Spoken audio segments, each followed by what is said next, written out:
Hi, welcome to Ken's Games Collection, and I want to share my story on The Legend of Zelda: The Link to the Past, which was released back in, I think, 1992, that's going back a lot of years now. Now, this was one of my very first Super Nintendo games that I played. I had played many RPGs over the years from probably 87 right through to 89, especially on the Sega Master System, stuff like Spellcaster, although this is not a traditional Japanese RPG. It's got RPG elements, but also got action scenes, and the same with Lord of the Sword, which is the same sort of deal.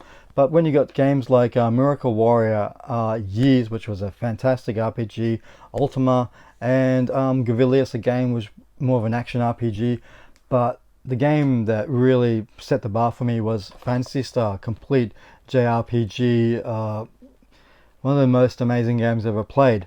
And I went into Legend of Zelda: The Link to the Past thinking I was going to be experiencing something similar to that, with the countless random battles, leveling up your characters, finding items, buying items, and all that sort of stuff. But what I was greeted with Legend of Zelda: Link to the Past was something completely different. I remember when I got the Super Nintendo, and this was one of the games I really wanted. I had heard of the Legend of Zelda series on the NES, but I really wasn't into it because of the graphic capabilities of this SNES. It wasn't as good as the Master System. But when I got this, I went into it thinking, oh, I'm going to be playing a Phantasy Star game. This could be the furthest from the truth about that. It had nothing, none of the feel of a traditional RPG.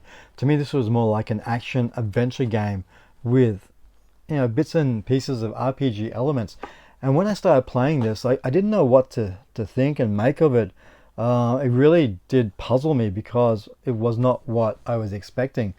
But luckily, as I progressed in the game, I really started enjoying it. And actually, the freedom of not having all these random battles like in Phantasy Star, you take 4 or 5 steps as a battle, take another couple of steps as another battle. It can be really tedious.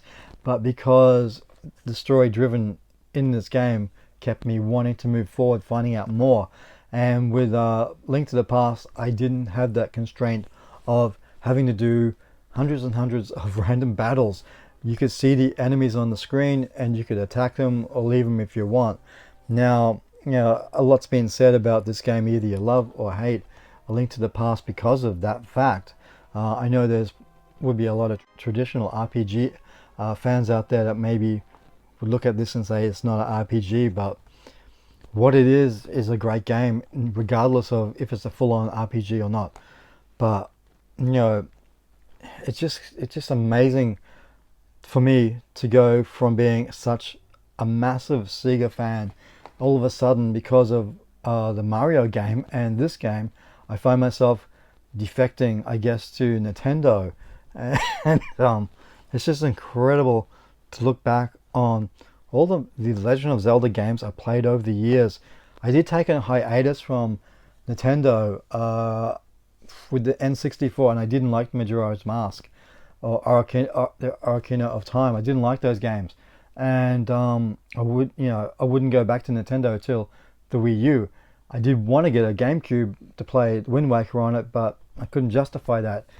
And with the port of the remaster, I guess you could say, of the Wind Waker, I was there on the Wii U, rediscovering all these amazing Zelda games, and same with the Nintendo 3DS.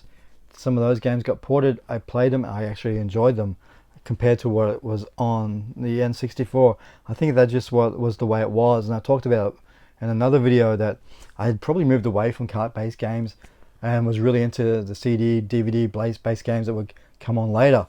But yeah, just looking back on the Link to the Past, it was a completely different experience for me, which, I wasn't expecting it to be what it was. I really was expecting those random battles and having to upgrade your armor every town you go to, or your weapons, and this game is nothing like that. But it is a great series, and 35th anniversary in 2021. I just can't wait. If if Nintendo announced a complete remake of A Link to the Past like they did with Link's Awakening, I would lose it. I would absolutely go mental with that news. But what a great way to celebrate 35 years of Zelda if Nintendo did give us, you know, a reimagined of this game in a different look and form. I think that'd be really incredible, and I think we're in for a pretty massive year in 2021 with the 35th anniversary of Legend of Zelda. I'm expecting some big things, some big surprises. But if they did do a remake of Link to the Past, oh my god, it would be insane. So that's all I want to talk about. Just just a few little memories of that game. What it how different it was from what I had played on the Master System, Fantasy Star.